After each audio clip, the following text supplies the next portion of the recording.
مفلسان آمدادا كويتو مفلسان آمدادا كويتو شيئا لله الجمال كويتو تستبق شاتان بجنبي لما آخری بردستبق كويتو شكرا محمد الشكر والدولي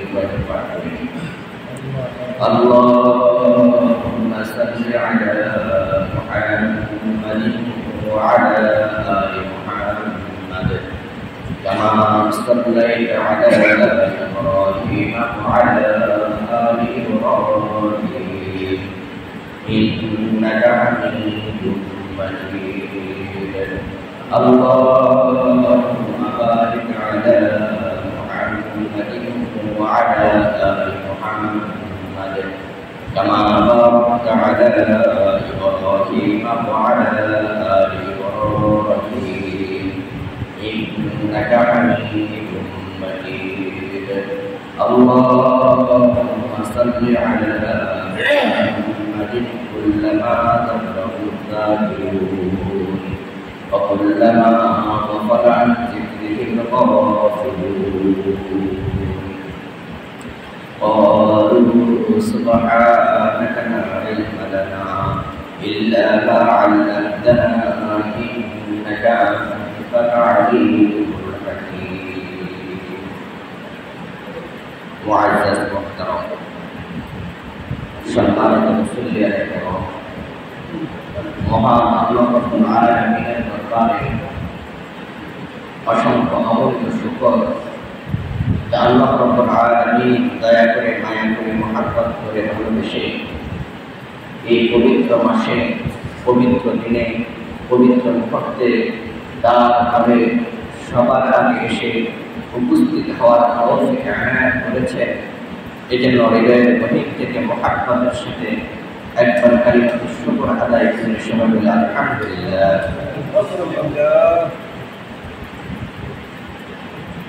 মুহররমের আজ ৮ তারিখ। গত জুমাতে আমরা মুহররম মাস সম্পর্কে, আরবি মাস সম্পর্কে, হিজরি মাস সম্পর্কে আলোচনা করেছি।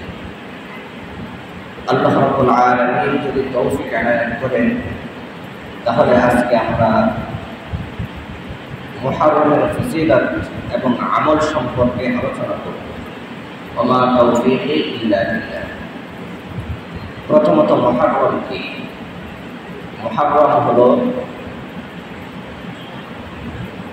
আরবি মাসসমূহের মধ্য থেকে একটি সম্মানিত মাস।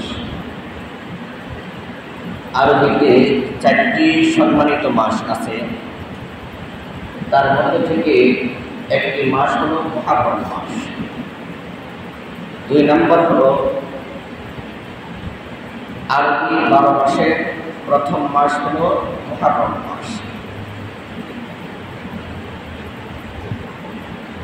তাহলে আরবি সম্মানিত মাসসমূহের মধ্যে থেকে একটি মাস হলো সেই মুহররম মাস, যাকে কোরআনের ভাষায় বলা হয় আশহুরুল হুরুম, সম্মানিত মাসসমূহ জিলকাদ, জিলহজ, মুহররম, রজব।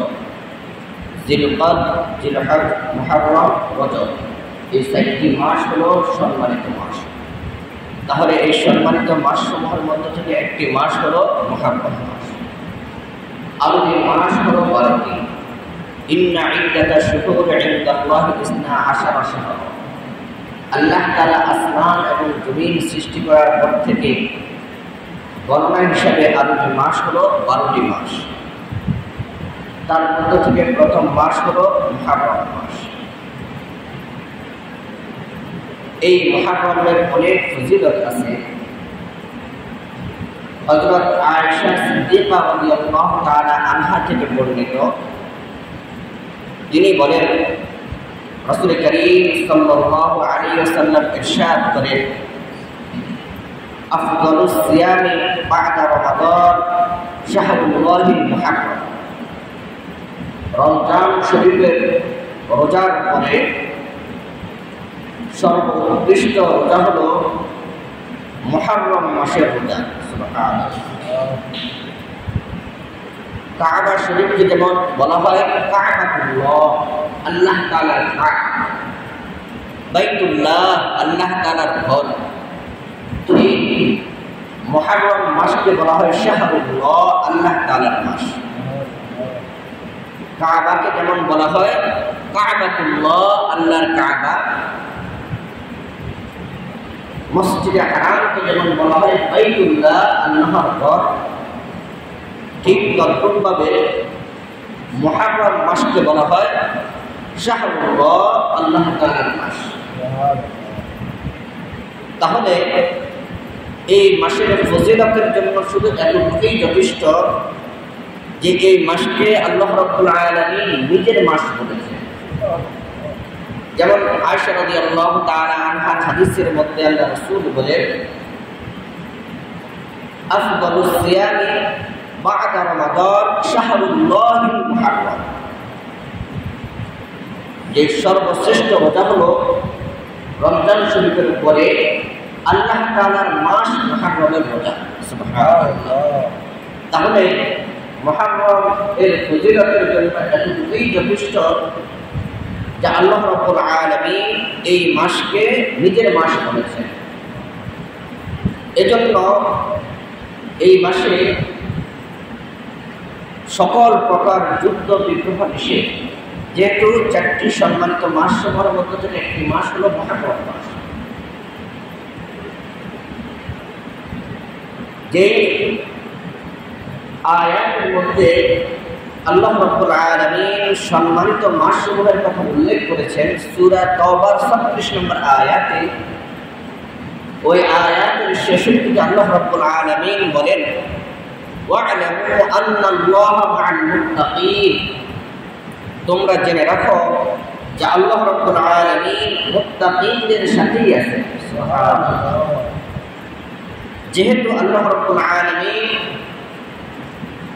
পবিত্র মাহে রমজান থেকে বান্দাকে মুত্তাকি হওয়ার জন্য প্রশিক্ষণ শুরু করেছেন, জিলহজ মাসে এসে শেষ হলো, মাহে রমজান থেকে তার এখন কার্যকারিতা শুরু হলো।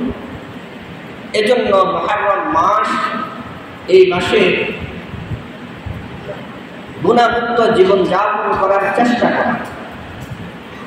আশরাফ আলী থানভী রাহমাতুল্লাহ আলাইহি বলেন, যে মাস যত সম্মানিত তার মধ্যে গুনাহ করা তত মারাত্মক অপরাধ। যে মাস যত সম্মানিত, যেই দিন যত সম্মানিত, যেই মুহূর্ত যত সম্মানিত, তার মধ্যে ইবাদত করলে যেমন সে অধিক পরিমাণে সওয়াব পায়, ঠিক তদ্রূপভাবে ওই সম্মানিত দিনগুলোতে, সম্মানিত মাসগুলোতে, সম্মানিত মুহূর্তগুলোর মধ্যে অন্যায় করলে সেই অন্যায়টাও গুরুতর হয়, মারাত্মক হয়। এজন্য আশরাফ আলী থানভী রাহমাতুল্লাহ আলাইহি বলেন, এজন্য সম্মানিত মাসসমূহের মধ্য থেকে তো আল্লাহ তাআলা যুদ্ধ বিগ্রহ ঝগড়াঝাটি নিষেধ করেছেন। এজন্য বান্দাদের উচিত এই দিনগুলোতে, এই মাসগুলোতে সকল প্রকার গুনাহ থেকে বেঁচে থাকার চেষ্টা করা, আপ্রাণ চেষ্টা করা, যেন তার থেকে কোনো প্রকার কোনো গুনাহ সদের না হয়, বের না হয়। তাহলে আমরাও চেষ্টা করবো ইনশাআল্লাহ। তাহলে আর এই মাসের শুরু থেকে যদি আমরা চেষ্টা করি যে গুনাহমুক্ত জীবন আমি যাপন করবো, ইনশাআল্লাহ আল্লাহ তাআলা সহজ করে দেবেন। কেন?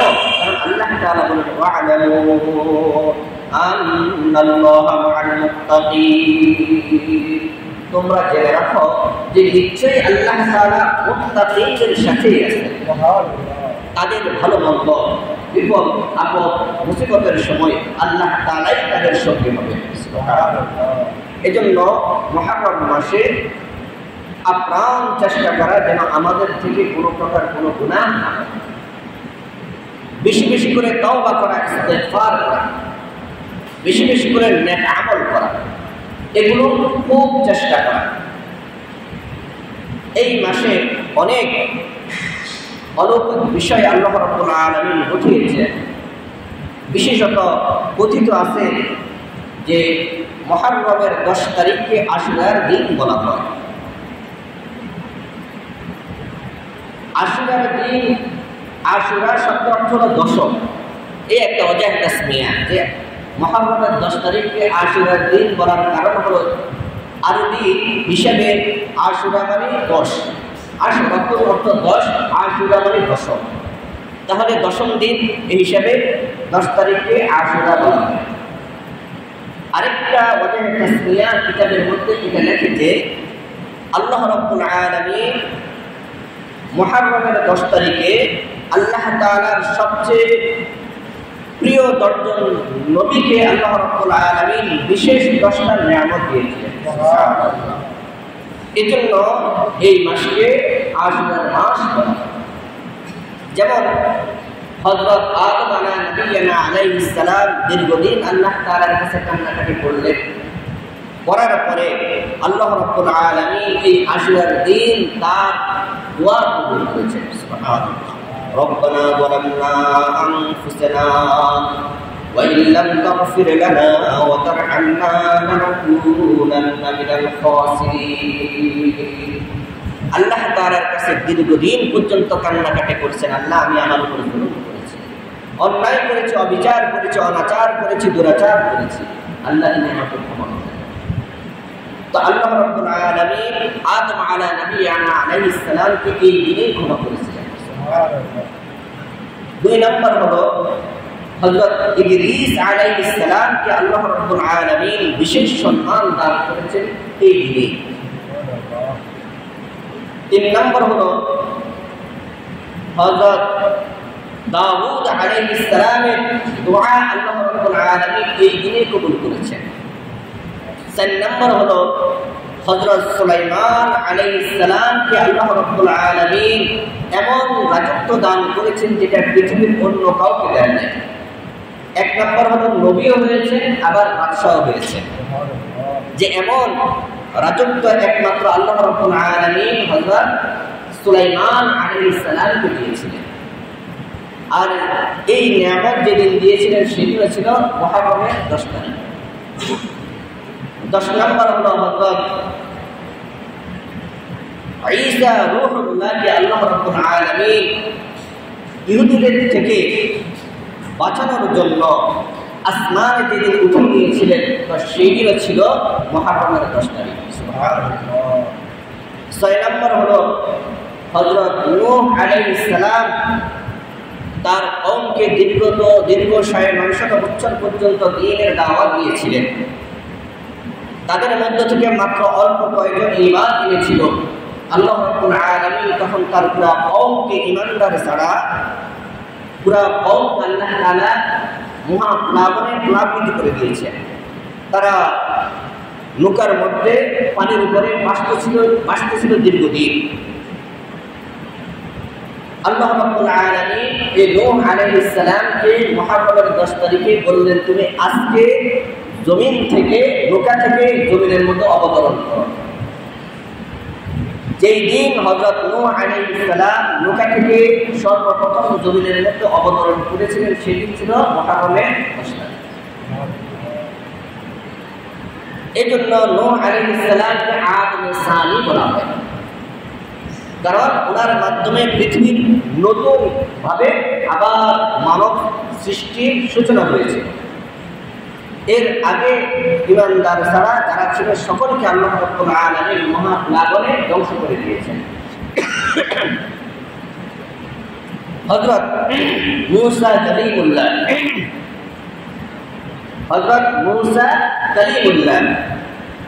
যার সাথে আল্লাহ রাব্বুল আলামিন কথোপকথন করতেন, একমাত্র নবী যার সাথে আল্লাহ রাব্বুল আলামিন সরাসরি কথা বলতেন, যার কারণে মূসা আলাইহিস সালামকে বলা হয় মূসা কালিমুল্লাহ। হযরত মূসা কালিমুল্লাহকে ফিরআউনে অনেক নির্যাতন করেছেন, নিপীড়ন করেছেন, যন্ত্রণা দিয়েছেন এবং মূসা আলাইহিস সালামের অনুসারীদেরকে ফিরআউনে অনেক নির্যাতন করেছেন, নিপীড়ন করেছেন, যন্ত্রণা দিয়েছেন, অন্যায় করেছেন, অবিচার করেছেন, দুরাচার করেছেন, অন্যায় স্টিম রোলার তাদের উপরে চালিয়েছেন। হযরত মূসা আলাইহিস সালামকে আল্লাহ রাব্বুল আলামিন এই জালিম ফিরআউনের থেকে নাজাত যেই দিন দিয়েছিলেন সেদিন ছিল আশুরার 10 তারিখ, অর্থাৎ মুহররমের 10 তারিখ। হযরত ইব্রাহিম খলিলুল্লাহ তিনি যেই দিন জন্মগ্রহণ করেছিলেন সেদিনও ছিল মুহররমের 10 তারিখ। হযরত ইব্রাহিম খলিলুল্লাহকে নমরুদে আগুনের মধ্যে নিক্ষেপ করেছিল। আল্লাহ রাব্বুল আলামিন সেখানে হযরত ইব্রাহিম খলিলুল্লাহকে পরীক্ষা করেছিলেন। ওই পরীক্ষার মধ্যে যখন তিনি পরিপূর্ণভাবে উত্তীর্ণ হয়েছেন তখন আল্লাহ রাব্বুল আলামিন ওই নমরুদের আগুনকে উদ্দেশ্য করে বললেন, ইয়া নারু কুনি বারদান ওয়া সালামান আলা ইব্রাহিম, ও আগুন তুমি আমার খলিল ইব্রাহিমের জন্য আরামদায়ক হয়ে যাও, শান্তিদায়ক হয়ে যাও। তো যেই দিন ইব্রাহিম আলাইহিস সালামকে নমরুদের আগুন থেকে নাজাত দিয়েছিলেন, আগুনটাকে জান্নাতের বাগান করেছিলেন, তো সেদিনও ছিল আশুরার দিন, মুহররমের 10 তারিখ। সুবহানাল্লাহ। এই জন্য 10 জন নবীকে আল্লাহ রাব্বুল আলামিন বিশেষ 10টা উপহার দিয়েছিলেন। হযরত ইউনূস আলা নবিয়্যিনা আলাইহিস সালামকে মাছে খেয়ে ফেলেছিলেন। তিনি আল্লাহ তাআলার কাছে দোয়া করেছিলেন, আল্লাহ তুমি এর থেকে আমাকে নাজাত দাও। লা ইলাহা ইল্লা আনতা সুবহানাকা ইন্নী কুনতু মিনাজ জালিমিন। এই দোয়া করে আল্লাহ তাআলার কাছে বারবার প্রার্থনা করেছিলেন। তো হযরত ইউনূস আলা নবিয়্যিনা আলাইহিস সালামকে আল্লাহ তাআলা যেদিন নাজাত দিয়েছিলেন, মাছের পেট থেকে দুনিয়ার জমিনে নিয়ে আসছিলেন, বের করে নিয়ে আসছিলেন, তো সেই দিনও মুহররমের 10 তারিখ আশুরার দিন ছিল। সুবহানাল্লাহ। তো 10 জন নবীকে আল্লাহ রাব্বুল আলামিন 10টা বিশেষ নিয়ামত যেই দিন দিয়েছিলেন সেই দিন ছিল আশুরার দিন, 10 মুহররম। এই জন্য কেউ কেউ বলেন আশুরাকে এই জন্য আশুরা বলা হয়। হযরত রাসূল করিম সাল্লাল্লাহু আলাইহি ওয়াসাল্লাম যখন মক্কাতুল মুকাররমা থেকে হিজরত করে মদিনা পলায়ন গেলেন, তখন তিনি ইহুদিদেরকে দেখতে পেলেন যে তারা আশুরার দিনে রোজা রাখে। রাসূল করিম সাল্লাল্লাহু আলাইহি ওয়াসাল্লাম ইহুদি পণ্ডিতদেরকে জিজ্ঞেস করলেন, তোমরা আশুরার দিনে কেন রোজা রাখো? তখন ইহুদিরা বলল যে আমাদের নবী মূসা কালিমুল্লাহকে আল্লাহ তাআলা ফিরআউনের জুলুম থেকে মুহররমের 10 তারিখে আশুরার দিনে নাজাত দিয়েছিলেন, এজন্য শুকরিয়া তার আমরা মুহররমের 10 তারিখে রোজা রাখি। রাসূল করিম সাল্লাল্লাহু আলাইহি ওয়াসাল্লাম বলেন, তোমাদের থেকে নবী সম্মানের দিক থেকে নবীরা আমাদের ভাই, অতএব তোমরা যেমন শুকরিয়া তার মুহররমের রোজা রাখো, আমিও শুকরিয়া তার নবীর ভাই হিসাবে মুহররমের রোজা রাখলাম এবং আল্লাহ রাসূল সাল্লাল্লাহু আলাইহি ওয়াসাল্লাম মুহররমের রোজা রাখা শুরু করলেন। আর তার মানে রাসূল করিম সাল্লাল্লাহু আলাইহি ওয়াসাল্লাম মুহররমের রোজা রাখতেন। হাদিস শরীফের মধ্যে আছে, হযরত আবু কাতাদা রাদিয়াল্লাহু তাআলা আনহু থেকে হাদিস, মুসলিম শরীফে হাদিসটি বর্ণিত হয়েছে। রাসূল করিম সাল্লাল্লাহু আলাইহি ওয়াসাল্লাম ইরশাদ করেন, যেই ব্যক্তি আরাফার দিন অর্থাৎ জিলহজের 9 তারিখে রোজা রাখবে, আল্লাহ তাআলা তার আগে পরের 2 বছরের গুনাহ মাফ করে দিবেন। সুবহানাল্লাহ। আগে 1 বছরের, পরে 1 বছরের 2 বছরের গুনাহ মাফ করে দিবেন যে ব্যক্তি আরাফার দিনের রোজা রাখে অর্থাৎ জিলহজের 9 তারিখে রোজা রাখে। এরপর আল্লাহ রাসূল সাল্লাল্লাহু আলাইহি ওয়াসাল্লাম বলেন, যেই ব্যক্তি আশুরার দিনে রোজা রাখবে, আল্লাহ রাব্বুল আলামিন তারও 1 বছরের গুনাহ মাফ করে দিবেন। সুবহানাল্লাহ। হযরত হাফসা রাদিয়াল্লাহু তাআলা আনহা থেকে বর্ণিত নাসাই শরীফের হাদিস, আল্লাহ রাসূল সাল্লাল্লাহু আলাইহি ওয়াসাল্লাম 4টা আমল কখনো পালন করতেন না, সব সময় পালন করতেন, রাখতেন। তার মধ্য থেকে 1 নম্বর হলো আশুরার দিনের রোজা। আল্লাহ রাসূল কখনো ছাড়তেন না, মৃত্যুর আগ পর্যন্ত আল্লাহ রাসূল আশুরার দিনের রোজা রেখে গেছেন। 2 নম্বর জিলহজ মাসের প্রথম 9 দিনের রোজা। 3 নম্বর হলো প্রতি মাসের 3টা রোজা 13, 14, 15। 4 নম্বর হলো ফজর নামাজের পূর্বের 2 রাকাত সুন্নাত। হযরত হাফসা রাদিয়াল্লাহু তাআলা আনহা বলেন, তিরমিজি নাসাই শরীফের হাদিস, যে আল্লাহ রাসূল সাল্লাল্লাহু আলাইহি ওয়াসাল্লাম এই 4টা আমল কখনো পালন করতেন না, সব সময় পালন করতেন। তার মানে এই হাদিস দ্বারা বোঝা যায় মুহররমের 10 তারিখে রোজার ফজিলত আছে। যদি ফজিলত না থাকতো আল্লাহ রাসূল কখনো রাখতেন না। বিভিন্ন হাদিসে পাওয়া যায় এবং বিভিন্ন মুহাদ্দিসিনে কেরাম বলেন, ফকিহ বলেন যে পবিত্র মাহে রমজানের রোজা ফরজ হওয়ার পূর্বে আশুরার দিনের রোজা ফরজ ছিল। সুবহানাল্লাহ।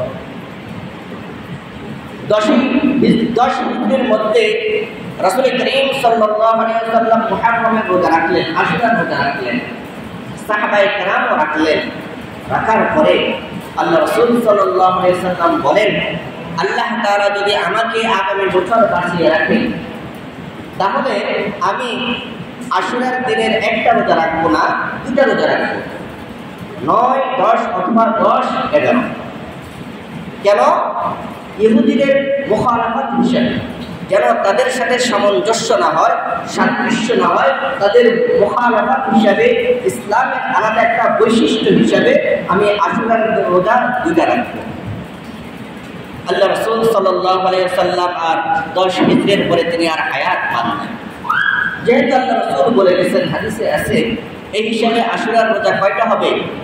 2টা, 9, 10 অথবা 10, 11। 9, 10 অথবা 10, 11। হযরত আব্দুল্লাহ ইবনে মাসউদ রাদিয়াল্লাহু তাআলা আনহু থেকে বর্ণিত বাইহাকী শরীফের হাদিস, আল্লাহ রাসূল সাল্লাল্লাহু আলাইহি ওয়াসাল্লাম বলেন, আশুরার দিনে যে ব্যক্তি তার পরিবার পরিজনদের উপরে প্রশস্ত হাতে ব্যয় করবে, আল্লাহ রাব্বুল আলামিন সারা বছর তাকে প্রশস্ত রাখবেন। সুবহানাল্লাহ। সুফিয়ান সাওরী রাহমাতুল্লাহ আলাইহি একজন বুজুর্গ ছিলেন, ফকিহ ছিলেন, বড় আলেম ছিলেন। তিনি বলেন, জাররাবনাহু ফাওয়াজাদনাহু, আমি আল্লাহ রাসূলের এই হাদিসের উপর আমল করে দেখেছি, যেভাবে আল্লাহ রাসূল বলেছেন আমি সেভাবেই পেয়েছি। সুবহানাল্লাহ। সুন্নতের বরকত, সুন্নতের বরকত। হযরত সুফিয়ান রাহমাতুল্লাহ আলাইহি বলেন, আমি এই হাদিসের উপর আমল করে দেখেছি, আল্লাহ রাসূল যেমন বলেছেন আমি তেমনই পেয়েছি। সুবহানাল্লাহ। কদ জাররাবনাহু ফাওয়াজাদনাহু, যে আমি এটাকে পরীক্ষা করে দেখেছি, আল্লাহ রাসূল যেমন বলেছেন আমি তেমনই পেয়েছি। তাহলে এই যে কোরআন এবং হাদিস থেকে আমরা এই সকল আলোচনা করলাম, এর সার সংক্ষেপ বিশাল কথা কি? সার কথা হলো, আরবি মাসসমূহের মধ্য থেকে 4টি মাস হলো সম্মানিত মাস। তার মধ্য থেকে প্রথম মাস হলো মুহররম মাস। এই মাসকে আল্লাহ রাব্বুল আলামিন নিজের মাস বলেছেন। যেমন কাবাকে আল্লাহ তাআলা কাবাতুল্লাহ বলেছেন বা বাইতুল্লাহ বলেছেন, ঠিক তদ্রূপভাবে মুহররম মাসকে আল্লাহ রাসূল সাল্লাল্লাহু আলাইহি ওয়াসাল্লাম বলেন যে আল্লাহ তাআলা শাহরুল্লাহ বলেছেন, আল্লাহর মাস বলেছেন।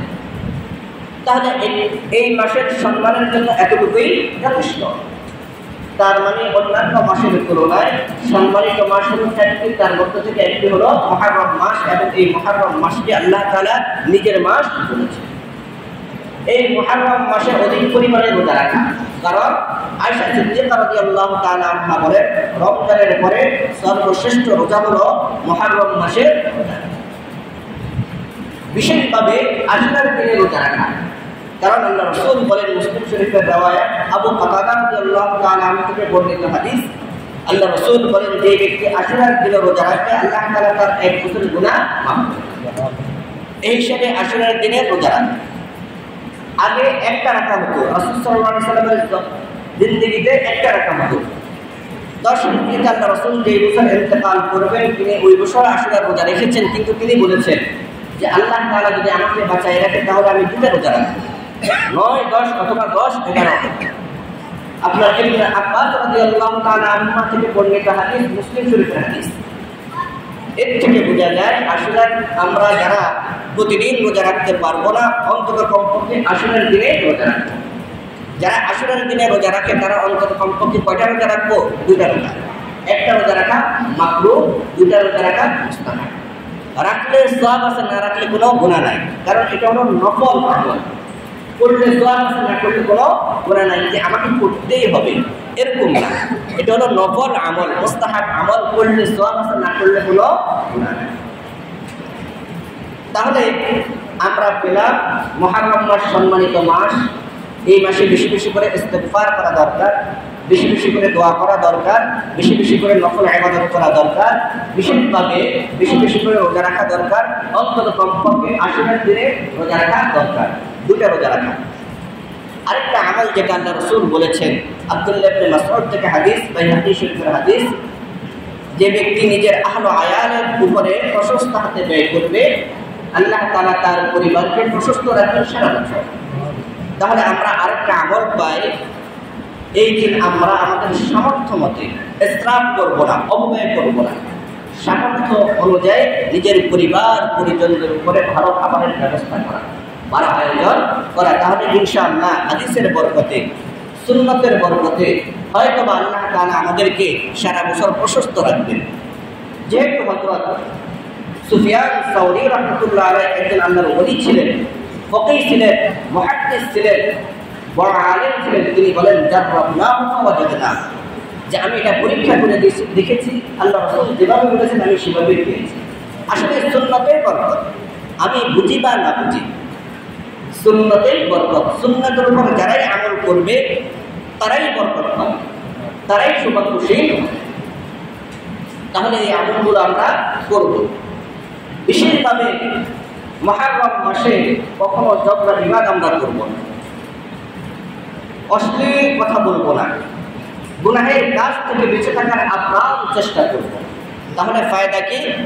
আল্লাহ তাআলা কোরআনে বলেন, ওয়া'লামু আন্নাল্লাহা মা'আল মুত্তাকিন। তোমরা যদি আশহুরুল হুরুমকে সত্যিকার অর্থে সম্মান করো, এই মাসে যদি তোমরা তাকওয়ার জীবন যাপন করতে পারো, তাহলে সারা বছর আমি তোমাদের সাথেই থাকব। সুবহানাল্লাহ। কে বলছেন? আল্লাহ তাআলা বলছেন সূরা তাওবার 36 নম্বর আয়াত, আয়াতের শেষ অংশ, ওয়া'লামু আন্নাল্লাহা মা'আল মুত্তাকিন। জেনে রাখো আল্লাহ তাআলা মুত্তাকিনদের সাথেই আছে। অতএব এই মাসে অনেকে সুখের মাস মনে করে, কিন্তু না, ইসলামে এটাকে বরকতের মাস মনে করে। বরকতের মাস মনে করার কারণে আল্লাহ রাব্বুল আলামিন এই মাসে তার সবচেয়ে প্রিয় বান্দা আল্লাহ রাসূলের কলিজার টুকরা নাতিকে এই মাসে শহীদ করাইছেন। সুবহানাল্লাহ। কেন? এই মাসটা বরকতপূর্ণ হওয়ার কারণে। আমরা অনেকে বুঝি না, যার কারণে এটাকে আমরা সুখের মাস বলে দাবি করি বা পালন করে অনেকে। এটা সম্পূর্ণ নির্বুদ্ধের কারণ। আল্লাহ রাব্বুল আলামিন এই মাসকে বরকতপূর্ণ করার কারণে বরকতের মাসে তার সবচেয়ে প্রিয় বান্দা আল্লাহ রাসূলের কলিজার টুকরা হযরত হুসাইন রাদিয়াল্লাহু তাআলা আনহুকে এই দিনে শহীদ করাইছেন, অর্থাৎ বরকতের উপরে বরকত। কিন্তু আমরা এটাকে কি মনে করি? সুখের মনে করি। কারণ শহীদ হওয়া এটা আল্লাহ তাআলার অনেক বড় নিয়ামত। হযরত খালিদ ইবনে ওয়ালিদ রাদিয়াল্লাহু তাআলা আনহু, যাকে আল্লাহ রাসূল উপাধি দিয়েছিলেন সাইফুল্লাহ, আল্লাহর তলোয়ার। কি উপাধি দিয়েছিলেন? সাইফুল্লাহ, মানে আল্লাহর তলোয়ার। তার একটা কারিশমা এমন ছিল, তিনি যেই যুদ্ধে যাইতেন ওই যুদ্ধে তিনি জয়লাভ করতেন, যেই যুদ্ধে যাইতেন ওই যুদ্ধে তিনি জয়লাভ করতেন। আল্লাহর এই বান্দা যখন তিনি ইন্তেকাল করেন তখন তার স্বাভাবিক মৃত্যু হল। তখন তিনি আফসোস করে বলেন, হায়, সারাটা জীবন আমি জিহাদের ময়দানে কাটিয়ে গেলাম, আর এখন শেষ সময়ে এসে আমি বিছনার উপরে আমার মৃত্যু হলো। তার মানে শহীদ হওয়া এটা কি অনেক বড় সৌভাগ্যের বিষয়, অনেক বড় নিয়ামত। কোরআনে কারীমের মধ্যে আল্লাহ তাআলা বলেন, যারা শহীদ হয় তোমরা তাদেরকে জীবিত মনে করো না। يا أيها الذين آمنوا استعينوا بالصبر والصلاة إن الله مع الصابرين ولا تقولوا لمن يقتل في سبيل الله। আল্লাহ তাআলা বলেন, যারা আল্লাহর রাস্তায় শহীদ হয় তোমরা তাদেরকে মৃত বলো না, বরঞ্চ তারা জীবিত, তোমরা তা বুঝো না। তো আল্লাহর রাস্তায় শহীদ হওয়া এটা অনেক বড় সৌভাগ্যের বিষয়, অনেক বড় নিয়ামত, যেটা আল্লাহ রসুলের নাতিকে আল্লাহ তাআলা ভালোবেসে এটা উপহার দিয়েছেন। আল্লাহ রসুল বলেন, যে আমার উম্মত, যে উম্মতের কলিজার মধ্যে, কলবের মধ্যে শহীদের তামান্না থাকবে না, বা সেই যেন মুনাফিক হয়ে মারা যায় না, তার মৃত্যু কি হবে? মুনাফিকি মৃত্যু হবে, নেফাকি মৃত্যু হবে। এখন আল্লাহ রসুলের নাতি শহীদ হয়েছেন, এই জন্য এটাকে আমরা যদি বলি শোকের বিষয়, অথবা এটাকে আমরা খারাপ দিক থেকে নিয়ে যাই, তাহলে এটা তো ভালো দিক হলো না, এটা মুসলমানদের নীতিকথা হলো না, নিয়মের নীতিমালার মধ্যে আসবো না। বরঞ্চ এটাকে যারা খাঁটি মুসলমান নয়, ইসলামের পুরা নীতিমালার মধ্যে নাই, তারা এটাকে ভিন্ন রূপে আখ্যা দেয়। সারা জীবন ইসলামের কোনো ধারে না, এই দিন আসলে শোক পালন করে, হাই হাসান হাই হুসাইন বলে শরীর থেকে রক্ত বের করে। এগুলা ইসলামী কালচার না, ইসলামী নীতিমালা নয়। তাহলে ইসলামী যেই নীতিমালাগুলো আমরা কোরআন এবং হাদিস থেকে জানলাম, ইনশাআল্লাহ পালন করবো তো ইনশাআল্লাহ। সাধ্যের ভিতরে আমরা পালন করার চেষ্টা করবো দুটা আমল। কয়টা আমল? রোজা রাখা। কয়টা রোজা? দুইটা রোজা। যারা রোজা রাখতে চান শনিবার রবিবার, অথবা রবিবার সোমবার রোজা রাখতে পারবেন। আরেকটা আমল হলো যে নিজের পরিবার পরিজনদের উপরে প্রশস্ত হাতে ব্যয় করা।